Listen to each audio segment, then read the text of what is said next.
Hello, future doctors. I welcome you all to this wonderful platform of CAT and aspirants.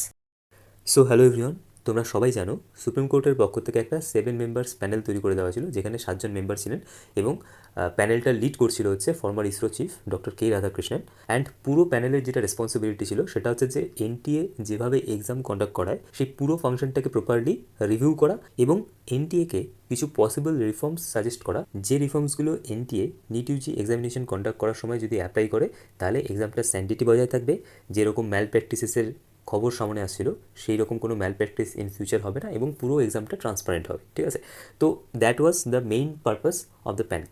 But যে প্রস্তাবগুলো সামনে রেখেছে তারা, সেই প্রস্তাবগুলো যারা যারা নিট ইউজি 2025-এর এক্সাম দেবে বলে ডিসিশন নিয়েছে, তোমাদের অনেকের মনে অনেক ধরনের কনফিউশন তৈরি করছে যে যদি এরকম কোনো এজ লিমিট চলে আসে বা যদি কোনো অ্যাটেম্প লিমিট চলে আসে তাহলে হয়তো বা আমি এবার এক্সাম দিতে পারবো না।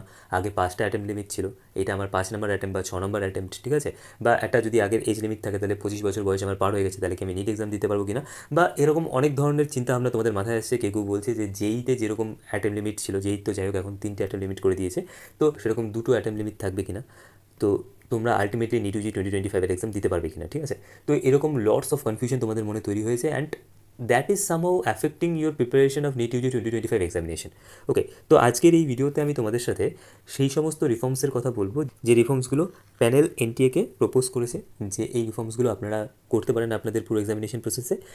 অ্যান্ড তার পাশাপাশি আমি প্রত্যেকটা পসিবল অ্যাসপেক্টসের ব্যাপারে কথা বলবো যে রিফর্মসগুলো তারা বলেছে সেই রিফর্মসগুলো 2025-এর পয়েন্ট অফ ভিউ থেকে, মানে নিট ইউজি 2025-এর পয়েন্ট অফ ভিউ থেকে কতটা অ্যাপ্লিকেবল, সেই রিফর্মসগুলো 2025-এর যে নিটের এক্সামটা আছে নিট ইউজি 2025-এর এক্সামে অ্যাপ্লিকেবল হতে পারে কিনা। ঠিক আছে, প্রত্যেকটা পসিবল অ্যাসপেক্টস তোমাদের সাথে যুক্তি দিয়ে আলোচনা করবো যে এই রিফর্মসগুলো এই বছর অ্যাপ্লাই করা পসিবল কি পসিবল না, যদি পসিবল না হয় তাহলে সেটা কেন পসিবল না। ঠিক আছে, প্রত্যেকটার ব্যাপারে ডিসকাস করবো।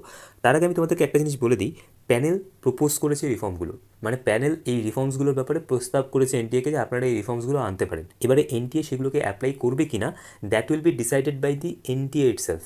ওকে, প্যানেল প্রপোজ করেছে বা প্যানেল রেকমেন্ড করেছে তার মানে এই নয় যে এনটিএ সেগুলোকে ইমপ্লিমেন্ট করতে বাধ্য।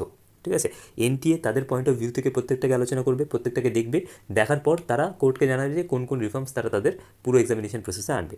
এবারে প্যানেল যে রিফর্মস বলো বা যে চেঞ্জেসগুলোর ব্যাপারে এনটিএকে বলেছে যে এই চেঞ্জেসগুলো নিটের এক্সামিনেশন প্রসেসে করা উচিত, সেই চেঞ্জেসগুলোর মধ্যে যেগুলো সব থেকে ইম্পর্টেন্ট এবং যেগুলো তোমাদের মনে কনফিউশন তৈরি করছে সেগুলো নিয়ে আজকের এই ভিডিওতে আমি তোমাদের সাথে আলোচনা করছি। প্রথমত হচ্ছে online testing and hybrid models. Simply panel এখানে এটা বলতে চাইছে যেই যেরকমভাবে এক্সামিনেশন হয়, JEE যেরকমভাবে এক্সামিনেশন হয় সেরকমভাবে অনলাইন মোড অফ এক্সামিনেশন করানোর জন্য, but which is not possible for 2025। ঠিক আছে, this could be possible for 2026 but not possible for 2025। তো যদি অনলাইন মোড অফ এক্সামিনেশন না করানো হয় তাহলে সেক্ষেত্রে হাইব্রিড মডেলস অফ এক্সামিনেশন করানো হোক, মানে যেখানে কোয়েশ্চেন পেপারটা তোমরা অনলাইনে পাবে এবং তোমাদেরকে একটা ওএমআর দেওয়া হবে, তোমরা যেরকমভাবে আগে ওএমআর ফিল করে এক্সাম দিতে সেরকমভাবেই এক্সাম দেবে। ঠিক আছে, তো নট পসিবল ফর 2025 কেন বলছি, হয়তো বা মোড অফ এক্সামিনেশনটা অফলাইন থেকে অনলাইনে সুইচ করতে গেলে খুব বেশি একটা সমস্যা হবে না, বাট একটা জিনিস তোমরা বিবেচনা করো, 25 লাখ স্টুডেন্টের কাছাকাছি স্টুডেন্ট আগের বছর নিটের এক্সামিনেশন দিয়েছিল অ্যান্ড এই বছরও সেম অ্যামাউন্ট অফ স্টুডেন্ট নিটের এক্সামিনেশন দেবে। ঠিক আছে, নিটের জন্য অ্যাপ্লাই করবে। আমি ধরে নিচ্ছি 24 লাখ স্টুডেন্ট এই বছরও নিটের জন্য অ্যাপ্লাই করবে। তো 25 লাখ স্টুডেন্টকে একটা সিঙ্গেল শিফটে অনলাইন এক্সামিনেশন কন্ডাক্ট করানোর মতো ফ্যাসিলিটি এই মুহূর্তে এনটিএর কাছে নেই। যদি করাতে হয় তাহলে সেটাকে মাল্টিপল স্টেপে করাতে হবে, অ্যাটলিস্ট দুটো শিফটে এক্সাম নিতে হবে। একটা হয় মর্নিং শিফট হবে আর একটা হচ্ছে ইভিনিং শিফট হবে। ঠিক আছে, দুটো শিফটে এক্সাম নিতে হবে। তো যদি পুরো প্রসেসটাকে এরা অনলাইন মোডে ট্রান্সফার করতে চায় তাহলে প্রথমত হচ্ছে 2 set of question paper ready করতে হবে, যে কোশ্চেন পেপারগুলোর ডিফিকাল্টি লেভেল সেম হতে হবে অ্যান্ড তার পাশাপাশি দুটো শিফটে এক্সাম কন্ডাক্ট করাতে হবে অ্যান্ড তার পাশাপাশি একটা হিউজ নাম্বার অফ স্টুডেন্টস আছে যাদেরকে কিন্তু প্রপার এক্সামিনেশন অ্যাকোমোডেশন প্রোভাইড করতে হবে, মানে এক্সাম দেওয়ার যে পুরো ফ্যাসিলিটিসগুলো আছে সেগুলো তাদেরকে প্রোভাইড করতে হবে। 2025-এর নিটের এক্সামের জন্য হার্ডলি 6 মান্থস বাকি আছে, তো পুরো এক্সামের জন্য এখনও প্রায় 6 to 7 মান্থস এনটিএর হাতে সময় আছে। তো পুরো প্রসেসটাকে চেঞ্জ করা এই মুহূর্তে আমার যা মনে হয় সেটা এনটিএর পক্ষে সম্ভব নয়, বিকজ এনটিএ শুধু নিট এক্সামিনেশনের উপরে কাজ করে না, তার পাশাপাশি এনটিএর হাতে আরও এক্সামিনেশনের রেসপন্সিবিলিটি আছে, যেমন হচ্ছে যেই এক্সামিনেশন এনটিএ করায়, যতগুলো ইউজি এক্সামিনেশন হয় সেন্ট্রাল লেভেলের প্রত্যেকটাই এনটিএ করাচ্ছে, তো এদের হাতে আরও রেসপন্সিবিলিটিস আছে। ঠিক আছে, শুধু একটা এক্সাম নিয়ে এরা পড়ে নি। ঠিক আছে, তো আমার যেমন হয় তাতে করে অনলাইন মোড অফ এক্সামিনেশন এই বছর হচ্ছে না, যদি হয় সেটা খুব বেশি একটা সমস্যার ব্যাপার তোমাদের কাছে হবে না আমার যেমন হয়, কেননা অফলাইন আর অনলাইন মোডের মধ্যে খুব বেশি একটা ডিফারেন্স হয় না। আর যারাই মোটামুটিভাবে অফলাইন এক্সামিনেশন দিয়ে অভ্যস্ত হয়ে আছো তোমরা অনলাইনে এক্সামও দিতে পারো, সেখানে খুব বেশি একটা সমস্যা হওয়ার কথা নয়। তো এই পয়েন্টটা তোমরা বুঝতে পারলে। আচ্ছা, এবারে মাল্টি স্টেজ এক্সামিনেশন। তো মাল্টি স্টেজ এক্সামিনেশন মানে যেরকম যেই মেইন যেই অ্যাডভান্স হয়, অ্যাডভান্স ইজ ফর আইআইটি, যেই means is for NIT and all. তো সেই রকম কী হবে নিটের ক্ষেত্রে সেটা নিয়েও আমি খুব বেশি একটা বুঝতে পারছি না যে মাল্টি স্টেজ এক্সামিনেশন মানে অ্যাকচুয়ালি এরা কী মিন করতে চাইছে, যে স্টেপ 1 বা কোনো একটা নাম দিয়ে সেটা এইমসের জন্য হলো, আরেকটা স্টেপ 2 বা অন্য কোনো নাম দিয়ে সেটা ধরো স্টেটের যে মেডিকেল কলেজগুলো আছে সেগুলোর জন্য হলো। তো এরকম হওয়ার পসিবিলিটি বা একটা পুরো অর্ডারের ব্যাপারগুলোকে সাজানো, সেটা আমার মনে হয় না 2025-এ সম্ভব হবে, কারণ এক্সামের জন্য হার্ডলি 6 মান্থস আর লেফট। ওকে, তো আমার মনে হয় না এই বছর থেকে এরকম মাল্টি স্টেজ এক্সামিনেশন টাইপ কিছু হতে পারে।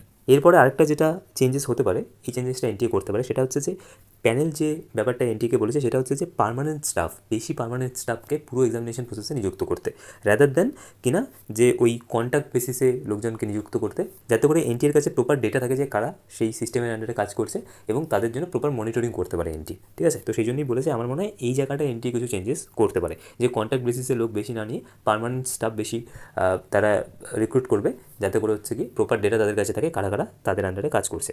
আচ্ছা, imposing limit on the number of attempts for NEET UG examination. Okay, তো যখন নাম্বার অফ অ্যাটেম্পটস এর ব্যাপারটা আসে তখন সেখানে সামো এজ লিমিটটা চলে আসে। ঠিক আছে, যে এজ লিমিট আসবে কিনা, যেটা তোমাদের মনে সব থেকে বেশি কনফিউশন তৈরি করছে। দেখো, তোমরা যারা যারা এতদিন নিটের এক্সামিনেশন দিয়ে এসছো, তোমরা সবাই নিটের ফর্ম ফিল আপ করতে গেলে বা আগের যে নিটের ইনফরমেশন বুলেটিনগুলো আছে সেখানে দেখে নেবে, সেখানে এজের ওখানে লেখা থাকে যে প্রিভিয়াসলি সেটা 25 বছর ছিল, বাট সুপ্রিম কোর্টের অর্ডার অনুসারে সেই এজ লিমিটটাকে সরানো হয়েছে। যেহেতু সুপ্রিম কোর্টের অর্ডার অনুযায়ী এজ লিমিটটাকে সরানো হয়েছে, তো এনটিএ চাইলেও এজ লিমিট আনতে পারবে না, because that is an order for supreme court. তো until and unless supreme court পুরো অর্ডারটাকে রিভাইজ করছে বা সুপ্রিম কোর্ট এখানে ইন্টারভেনশন করছে, ততক্ষণ না পর্যন্ত এনটিএ এজ লিমিট আনতে পারবে না। ঠিক আছে, আচ্ছা, তাহলে অ্যাটেম্প লিমিটের ব্যাপারে এবারে তোমাদেরকে বলি। দেখো, অ্যাটেম্প লিমিট আসারও পসিবিলিটি কম আছে, কেননা তোমরা জানো পশ্চিমবঙ্গ সরকার, তামিলনাড়ু সরকার এরা অলরেডি অ্যাপ্লাই করেছে এদের স্টেট লেভেলে নিট এক্সামিনেশনটাকে নিয়ে আসার জন্য, যে আমরা স্টেট লেভেলে নিট এক্সামিনেশন কন্ডাক্ট করাবো। এইবারে তামিলনাড়ুর কথা যদি আমরা বলি, তামিলনাড়ুতে কিন্তু আগে মেডিকেল এন্ট্রান্স এক্সামিনেশনে কোনো অ্যাটেম্প লিমিট ছিল না। আই গেস ওয়েস্ট বেঙ্গলেও ছিল না, অনেক আগের কথা যেহেতু, তো সেই জন্য আমি খুব বেশি একটা জানি না। তোমরা কমেন্টের মাধ্যমে জানিয়ে দিয়ে যে যদি কেউ সেরকম জানো বা তোমাদের সিনিয়র কেউ এক্সাম দিয়েছিল, তো যদি জানো যে আগে ওয়েস্ট বেঙ্গলে অ্যাটেম্প লিমিট ছিল কি না। আগে তো ওয়েস্ট বেঙ্গলে বোধহয় WBJEM এই এক্সামিনেশনটা হতো, ওয়েস্ট বেঙ্গলের মেডিকেল এন্ট্রান্স এক্সামিনেশন হিসেবে এটাই ছিল। তো সেখানেও আই গেস অ্যাটেম্প লিমিট টাইপের কিছু ছিল না, যদি থাকে সেটা তোমরা কমেন্টের মাধ্যমে জানিও। বাট তামিলনাড়ুতে ছিল না আমি দেখলাম, তো তামিলনাড়ুতে যেহেতু ছিল না, তো এরকম অনেক স্টেট আছে যেখানে কিন্তু আগে অ্যাটেম্প লিমিট ছিল না। তো নিট এক্সামিনেশনটা যেহেতু শুধুমাত্র সেন্ট্রাল লেভেলের এক্সামিনেশন বললেই হবে না, এর সাথে সাথে স্টেটের অনেকটা ব্যাপারও জুড়ে আছে পুরো এক্সামিনেশনে, বিকজ হেলথ একটা স্টেটের ম্যাটার। সেন্ট্রাল গভর্নমেন্টের তো সেখানে কন্ট্রিবিউশন থাকেই, তার পাশাপাশি হেলথটাও কিন্তু একটা স্টেটের ম্যাটার। তোমরা যারা যারা ডাক্তারি পড়বে সেখানে কিন্তু যেটা মেজর খরচা তোমাদের পেছনে সেটা স্টেট গভর্নমেন্ট করে। ঠিক আছে, তো যেহেতু অনেক স্টেট এরকম আছে যেখানে আগে যে মেডিকেল এন্ট্রান্স এক্সামিনেশনগুলো হতো সেখানে যেহেতু কোনো অ্যাটেম্প লিমিট ছিল না, তো সেই জন্য অ্যাটেম্প লিমিট 2025-এ তো আসছে না, তোমরা শিওর থাকো। যখন ইনফরমেশন বুলেটিন দেবে তোমরা দেখে নিও, কোনো অ্যাটেম্প লিমিট নিট ইউজি 2025-এর জন্য থাকবে না। 2026 থেকে হয়তো বা একটা অ্যাটেম্প লিমিট নিয়ে এরা চিন্তাভাবনা করতে পারে, বাট সেক্ষেত্রেও আমি তোমাদেরকে বলে রাখছি, বিকজ দেখো এনটি একটা রিফর্মস আনবে, সেটাকে কাউন্টার করার জন্য অনেকেই আছে যারা গিয়ে কোর্টে কেস করবে। ঠিক আছে, তো তারপরে আলটিমেটলি এরকম হবে যে হয়তো অ্যাটেম্প লিমিটটা উঠে যাবে, বাট আমার যা মনে হয় তাতে করে অ্যাটেম্প লিমিট আসবে, কিন্তু অ্যাটেম্প লিমিটটা যদিও আসে এরকমভাবে আসবে যে বছর থেকে সেটা ইমপ্লিমেন্ট হবে সেটাকে তোমাদের ফার্স্ট অ্যাটেম্প হিসাবে গণ্য করা হবে। মানে ধরে নিচ্ছি যদি 2026-এও অ্যাটেম্প লিমিট আসে, তাহলে 2026-এর যে অ্যাটেম্পটা আছে সেটাকে ফার্স্ট অ্যাটেম্প হিসাবে ধরা হবে। আর যদি 2025-এও অ্যাটেম্প লিমিট আসে, যে ধরে নিচ্ছি যে এনটিএ বললো যে তোমাদের 3টে অ্যাটেম্প লিমিট থাকবে, 3টে কনজিকিউটিভ অ্যাটেম্পটে তোমরা যদি নিট ক্লিয়ার করতে পারো দেন ইটস ওকে, আর তোমরা যদি 3টে কনজিকিউটিভ অ্যাটেম্পটে ক্লিয়ার না করতে পারো তাহলে তোমরা আর নেক্সট বার থেকে নিট দিতে পারবে না। তাহলেও কিন্তু সেটা 2025-এর যে অ্যাটেম্পটা আছে সেটাকে ফার্স্ট অ্যাটেম্প হিসেবে ধরা হবে, যে বছর থেকে সেটা ইমপ্লিমেন্ট করুক না কেন সেই অ্যাটেম্পটাকেই ফার্স্ট অ্যাটেম্প হিসেবে এনটিকে ধরতে হবে। ঠিক আছে, আদারওয়াইজ অনেক এরকম স্টুডেন্ট থাকবে যারা অলরেডি আনএলিজিবল হয়ে যাবে। আমার মনে হয় অনেক স্টুডেন্ট এরকম আছে যারা এটা 4th অ্যাটেম্প 5th অ্যাটেম্প এরকম দিচ্ছে, তো তাদের ক্ষেত্রে তো সেটা অন্যায় করা হচ্ছে। তাদেরকে তো আরেকটা প্রপার চান্স দেওয়া উচিত, 1 বছর বা 2 বছর তাদেরকে প্রপার চান্স তো দেওয়া উচিত। ঠিক আছে, নাহলে তো তাদের উপরে জিওপ্রোডাইজ করা হচ্ছে যে তোমাদের এটাই লাস্ট অ্যাটেম্প্ট, এরপরে আর তোমরা পাবে না। ঠিক আছে, তো যদি এনটি এরকম করে তাহলে সেটা অনেকের জন্য ইনজাস্টিস করা হবে। তো অনেক অ্যাক্টিভিস্ট আছে যারা কোর্টে মুভ করবে অ্যান্ড দেন আলটিমেটলি অ্যাটেম্প লিমিটটা সরে যাবে। 2025-এ কোনো অ্যাটেম্প লিমিট থাকছে না, 2026-এ অ্যাটেম্প লিমিট আসতে পারে। ঠিক আছে, বাট সেটার ব্যাপারেও এনটিএকে আগে নোটিফাই করতে হবে। ঠিক আছে, আদারওয়াইজ অনেক স্টুডেন্ট অ্যাক্টিভিস্ট আছে যারা হচ্ছে গিয়ে তোমাদের সুপ্রিম কোর্টে গিয়ে কেস করবে অ্যাটেম্প লিমিটের নিয়ে। ঠিক আছে, অ্যান্ড দেন আলটিমেটলি অ্যাটেম্প লিমিটটা সরে যেতে পারে। আচ্ছা, এরপর একটা জিনিস দেখো যেটা প্যানেল রেকমেন্ড করেছে, অ্যান্ড আমার মনে হয় এই চেঞ্জেসটা আসতে পারে। ঠিক আছে, NTA should have greater control over the administration. মানে পুরো যে এক্সামিনেশন প্রসেসটা হয় সেই এক্সামিনেশনের প্রসেসে এনটিএ কী করে, যে রেসপেক্টিভ যে স্কুল আছে, যে যে স্কুলে তোমাদের এক্সামিনেশন সেন্টার পড়ে সেই স্কুলের উপর অনেকটা রিলাই করে যায়, বা যে স্কুল বলো বা যে কলেজ বলো যেখানেই তোমাদের এক্সামিনেশন পড়ুক না কেন, সেই যে এক্সামিনেশন সেন্টারটা আছে তার উপর অনেকটা রিলাই করে। তো এনটিএ এখন তাদের যেটা হচ্ছে মানে অংশীদারিত্বটা সেখানে অ্যাডমিনিস্ট্রেশনের উপরে, সেই স্কুলের যে অ্যাডমিনিস্ট্রেশন আছে তার উপরে, সেখানে এনটিএ নজরদারি বাড়াতে পারে। তার পাশাপাশি এখানে বলেছিল যে including the establishment of more examination centre rather than depending on external service providers. তো এই রিফর্মটা আসতে পারে। বাকি তোমাদের যে কনফিউশনটা সব থেকে বেশি ছিল সেটা হচ্ছে online mode of examination. Complete online mode of examination আসার পসিবিলিটি আমি অনেকটা কম দেখছি, বাট এটা এনটিএ চাইলে করতে পারে এই বছর, ঠিক আছে। বাকি যেটা ওই এজ লিমিট আর অ্যাটেন্ড লিমিটের যে প্রশ্নটা আসছে সেটা কোনোভাবেই এই বছর থেকে হবে না। যখন ডিসেম্বরের ফার্স্ট উইক বা সেকেন্ড উইক যখনই তোমাদের ইনফরমেশন বুলেটিনটা আসবে তোমরা আমার কথা মিলিয়ে নিও, ঠিক আছে। তাহলে এই জায়গাটায় অনেকের মনে এই প্রশ্নটা আসতে পারে যে তাহলে কী কী চেঞ্জেস হতে পারে। এক নম্বর তো হচ্ছে কি যেটা সেটা হচ্ছে তোমাদের যে সেকশন বিটা আছে, যেখানে হচ্ছে কি তোমাদের অপশন থাকতো যে 15টা কোশ্চেনের মধ্যে 10টা কোশ্চেনে অ্যান্সার দিতে হবে, ঠিক আছে। তো সেই সেকশন বিটা সরে যাবে। তো তোমাদের যে সেকশন বিটা আছে সেই সেকশন বিটা হয়তোবা নিট 2025-এ তোমরা দেখতে পারবে না, সেকশন বিটা কমপ্লিটলি সরিয়ে দেওয়া হবে, ঠিক আছে। কেননা ওখানে কী হতো না, ওখানে most of the students option পেয়ে যেত, ঠিক আছে। তো 15টার মধ্যে 10টা কোশ্চেন অ্যান্সার করতে হবে। তো আলটিমেটলি সেই জন্য আর কি কাট অফটা আমরা দেখছি যে প্রিভিয়াস ইয়ার্স থেকে অনেকটাই হাই যাচ্ছে, এবং মোর নাম্বার অফ স্টুডেন্টস কিন্তু 720 আউট অফ 720 মার্কস স্কোর করছে। তো সেকশন বিটা সরে যেতে পারে। আর হচ্ছে 2 নম্বর যেটা সেটা হচ্ছে যে যেটা তোমাদেরকে বললাম এই রিফর্মসটা আনতে পারে, ঠিক আছে। তার পাশাপাশি ওরা এই রিফর্মসটা করতে পারে। অ্যান্ড অনলাইন অথবা হাইব্রিড মোড অফ এক্সামিনেশন এটার ব্যাপারেও এনটি চিন্তাভাবনা করতে পারে, যদি পসিবল হয় সেটাকে ইমপ্লিমেন্ট করবে। বাট আমার মনে হয় না সেই জন্য তোমাদের যে পুরো এক্সামিনেশন প্রসেসটা আছে সেখানে খুব বেশি একটা ইম্প্যাক্ট আসবে, ঠিক আছে। তো যদি সেটা আসে সেটা তোমরা ডিসেম্বরের মধ্যেই জানতে পারবে, তারপরে তোমরা অনলাইন মোডে কয়েকটা এক্সাম দিয়ে দিও, তাহলে তোমরা মোটামুটিভাবে অভ্যস্ত হয়ে যাবে, ঠিক আছে। আচ্ছা, আর 2 নম্বর যেটা হতে পারে সেটা হচ্ছে যে যেই ক্ষেত্রে মানে JEE এক্সামের ক্ষেত্রে যারা এখন অ্যাপ্লাই করছে তাদের সবার কাছে কাস্ট সার্টিফিকেট নাম্বার চাইছে। তো কাস্ট সার্টিফিকেট নাম্বার আমার মনে হয় যে মোস্ট অফ দ্য স্টুডেন্টসদের যাদের কাস্ট সার্টিফিকেট আছে সবার কাছেই কাস্ট সার্টিফিকেটের সেই নাম্বারটাও আছে, মানে ওয়েস্ট বেঙ্গলের যারা স্টুডেন্ট তাদের পয়েন্ট অফ ভিউ থেকে বলছি, তোমাদের প্রত্যেকেরই কাস্ট সার্টিফিকেটের উপরে একটা কাস্ট সার্টিফিকেট নাম্বার আছে। তো জাস্ট সেই নাম্বারটা তোমাদেরকে টাইপ করে সেখানে দিতে হবে, অ্যান্ড ডিসাইডস দ্যাট তোমাদেরকে হয়তো বা কাস্ট সার্টিফিকেটের ফটোটাও আপলোড করতে হতে পারে। ওকে, তো আজকের এই ভিডিও সম্পর্কে তোমাদের যার যা মতামত তোমরা কমেন্টের মাধ্যমে জানিও। এর বাইরেও যদি তোমাদের কোনো প্রশ্ন থাকে সেটা তোমরা কমেন্টের মাধ্যমে আমাকে জিজ্ঞেস করতে পারো।